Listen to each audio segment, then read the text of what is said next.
Hi guys, in this video I'm going to show you how you can make gradient background in Photoshop.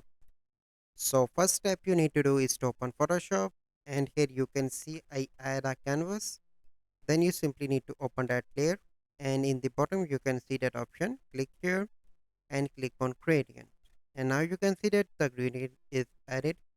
You can change gradient from here. So let's suppose I want this gradient, okay? And if you want to modify, you simply need to open that, click here. Let's suppose I want a blue color here, and in the middle I want a purple type, okay, and here I want a yellow one like this. Click on OK, and here you can see that my gradient background is ready.